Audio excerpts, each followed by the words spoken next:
First off, just the trade itself. Did you have any inkling that your name was being bantered about? Yeah, obviously nowadays with social media, with all the access we have to information, whether it's from official sources, non-official sources, you're always able to see what's going on. So obviously I was trying not to think too much about it because rumors are rumors until something actually happened. But the place where I would train at in the off season, a lot of baseball players train there, and they would always be like, "So where are you playing next year?" I'm like, "I don't know. I'm a Miami Marlin. I'm still a Marlin," and all these things going on. And every couple of days they would ask me like anything yet, and like all ever since the trade deadline with all the rumors and stuff and things like that, they were like, "Man, you might get traded," and stuff like that. But like I said, rumors were rumors until something actually happened. And then one day, he finally did. I get the phone call from Derek Falvey and Thad Levine that they traded for me. And then obviously then things started to like actually settle, and I realized I did get traded. And then it was just one of those bittersweet-ish moments because in this industry we get told that we shouldn't get attached to teams because it's a business and you could get traded and things like that, but it's hard not to do it. It was very hard for me with the Marlins not to do it because they were the team that gave me the opportunity to make my dream come true to pitch in the big league. So I did have those mixed emotions about not being a Marlin anymore. But once everything just like settled and I realized the amazing opportunity that this represents, like I was very excited, and I still am very excited. I get more excited every day. Yeah, because you can look at it two different ways. One team wants to move you, but another one put up a huge asset to get you, that they have faith in you and they believe in you. So is that how you kind of have to look at it? Is just go with the positive and say, you know what, Minnesota really gave up quite a bit to get me, and I'm excited to get in there with these guys? Absolutely. I think that's the main takeaway from this. The team, in this case, the Minnesota Twins, they see something in me. They see something that I can come and help the team as much as I can. They believe in me, and that's very encouraging. Like you said, like they send a great asset to Miami to bring me and some other guys here. So that's very encouraging because they see something in me, and like in the future, those two other players that we're going to contribute as best we can. So that's just one of those things that I use as fuel to show up, and like not just for myself or the team. I have to make this work. So that's my mentality. That's my mindset. Every day, how can I get better? What can I do to help me and the team be where we want to be tomorrow? So it's one of those things that you have to use it as fuel, as motivation, because if you have the trust and encouragement from the front office staff, the people that made the trade for you, then you should have the confidence and the encouragement to try and get better, and so you can help the team win ball games, which is the ultimate goal. Now I heard both your mom and dad are doctors. Is that true? They were, yes. Okay, and you were in that same line, right, schooling-wise? Yeah. Obviously I grew up in that environment. I remember books. My mom used to be a pathologist, so she was always doing her job. My dad was an internist, so he always had medicine, prescriptions around, and I grew up in that environment, and I grew up to love it. I grew up to fantasize myself as a doctor, and the older I kept getting, the more it became a possibility. They pushed me to get good grades because they were like, if you really want to do this, you have to get good grades so you can be accepted into medical school. So the older I got, the more I pushed myself to try to be the best student I could, and eventually I did get accepted into medical school.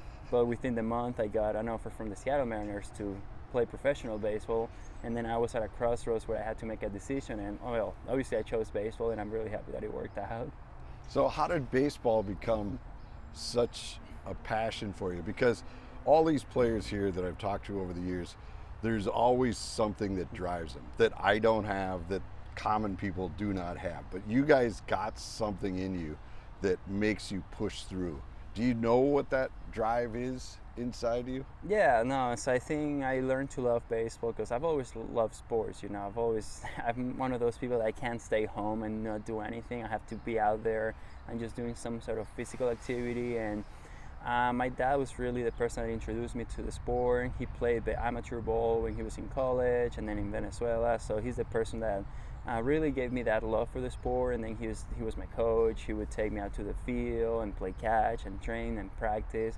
We would go and watch winter ball games all the time. So I really developed that love for the game. And then obviously the older I got, the better I got as a player, because you can tell like when someone's like, this guy is actually getting better. This guy could actually make something happen if he chooses to pursue baseball. So when I reached that 14, 15 age, that's when my dad asked me like, okay, do you want to keep playing baseball for leisure, for pleasure, just for fun, or do you think you could actually do you think you want to like make something happen out of it? And I was like, I think I want to make something out of it. And that's when he told me then, like, if that's your plan, you do know that you're gonna have to sacrifice a lot. You do know that you're gonna have to work the hardest you've ever worked, but at the same time, I'm gonna be there backing you up. I'm gonna be there supporting you. So I think then I started like practicing for those tryouts, for those things, while still trying to get good grades in school, because I knew like college was always in the mix, in the plans. And then going back to that crossroads I had to face, whether go to medical school that I had just gotten accepted at, or then pursue baseball with the Seattle Mariners that they offered me the contract to sign. So then it was a tough decision, but like I said, I'm going to say it again, I'm really happy that it worked out. Yeah, no, it's fantastic. But see, that's the drive, right? That you guys have to excel. But being in a country like Venezuela, how is it? This major leagues, do they seem like they're extra far away, or like you've mentioned, Johan Santana is kind of a guy that you've seen his road that he paved to get to not only the major leagues but here to the Minnesota Twins. Did it seem like a impossible task, or did it seem doable for you when you decided, all right, let's go for this? Not impossible, but you know it's gonna be hard. I mean, and you don't really understand how hard it takes to get here until you like get in the system. So like obviously when I was little, I was just like, I know there's a big leagues and I know there's minor leagues, but like minor leagues, I used to think, it's only AAA. Then I get signed at 16 and I understand all the different levels. You have like the rookie leagues in Venezuela and the DR. Then you have rookie ball in the complexes, and you have low A, short season. And I was like, this is a whole thing. There's a lot of steps to this ladder.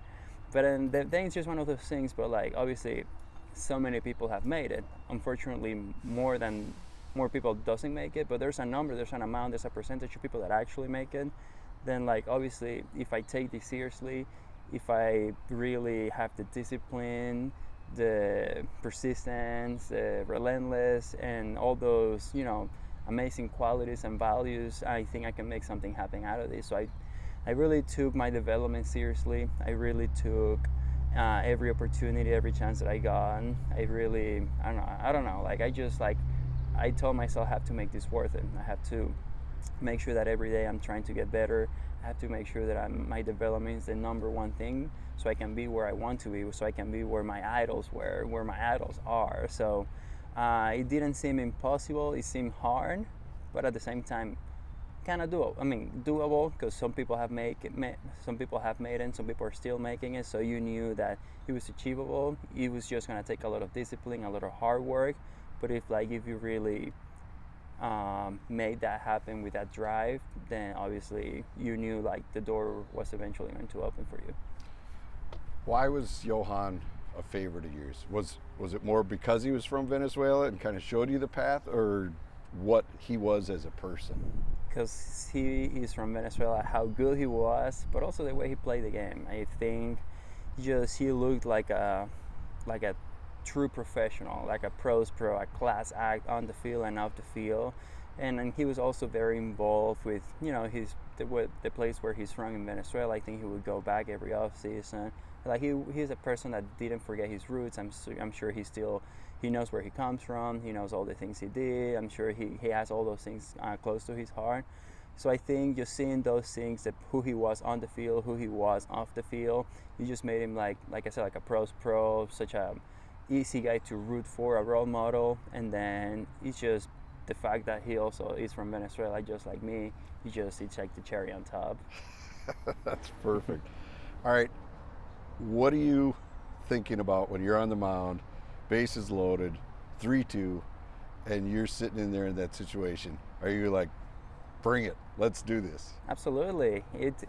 It's a matter of like finding the challenge in everything. It's a situation where it could go wrong, but it could also be so good. Like, how exciting would it be in that situation just to get a strikeout, get an out? So you have to look at it and challenge yourself. Like, there's a very positive outcome in this situation. I'm gonna go for it. And you also have to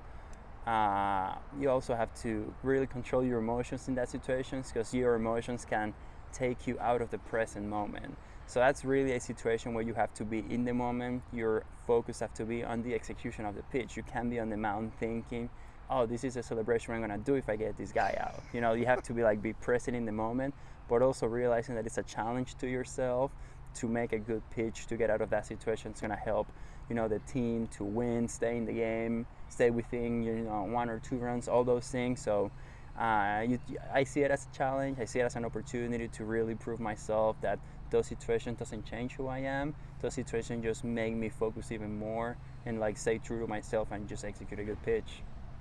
All right, I'll make this quicker because I know you got things to do. Just about being here, I know it's a small sample size of how this organization works, your teammates. What is, if anything's jumped out to you about this clubhouse, the guys here, and this franchise in the past has been a winner? And, does that kind of pop out to you, how they do things here? Yeah, I think the number one thing, it's the ultimate goal is winning. Everything's about winning, even though, individual development is essential, individual accomplishments are good, are great, but nothing is greater than the greater good of, accomplishing what we all want, which is winning a championship. Having the expectations that when we take the field, we know that we have what it takes to win every single game. It's one of those things that, because it's just one of those things that when you're playing for something greater than yourself, your individual self, that just makes you an even better player. And if we all as a team have that feeling, eventually the product, the result of it is just going to be a bunch of great talented players playing for something greater than ourselves, and then just being the best version that we can, which is going to lead to good performances and winning a lot of ball games. So I think the coaching staff, the front office staff are very resourceful, and they want to give you everything they have, everything they can provide for us, they provide to us, because they know that if we work as a team, if we work on the things that make us good, but also while also thinking about winning ball games, that's just gonna come out to such a great result. It's gonna come out as a winning team, a team that's used to dominate the AL Central. I can tell that the guys are disappointed for the way 2022 went, and that just makes the group of guys even hungrier. So to come to a clubhouse with guys that are that hungry, I feed off of that, and I'm like, this is a group of winners. This is a group of guys that want to go and dominate, and I could not be any more excited to be a part of that group. Last question for you. A lot of people expect you to be the guy, the ace of this staff. Is that not a problem if people have those expectations for you? It's not a problem. I mean, I think it's a good problem to have, if you see it as a problem, just to have those expectations. I feel like with the trade happening, expectations have never been higher. I think that just raised the bar. I raised my own bar to be the guy that when he takes the mound every 5 days, I know that I'm prepared both physically and mentally to be the guy on the mound that's just willing to go out there and leave everything on the field. I'm willing to go out there and die for my teammates. My mindset is throw the first pitch and the last pitch of the game. Whether that's a closer mentality that I come to every inning, as I'm the closer of the first inning, I'm the closer of the second inning, the closer of the third inning.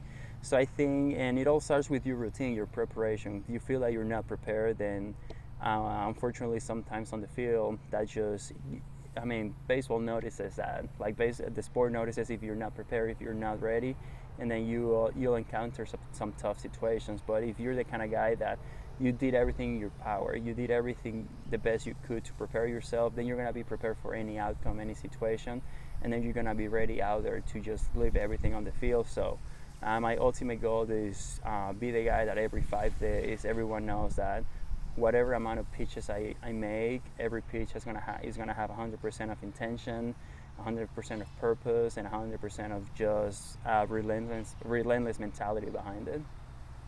Awesome. Thank you so much. Awesome. Thank you. I can see why they traded for you.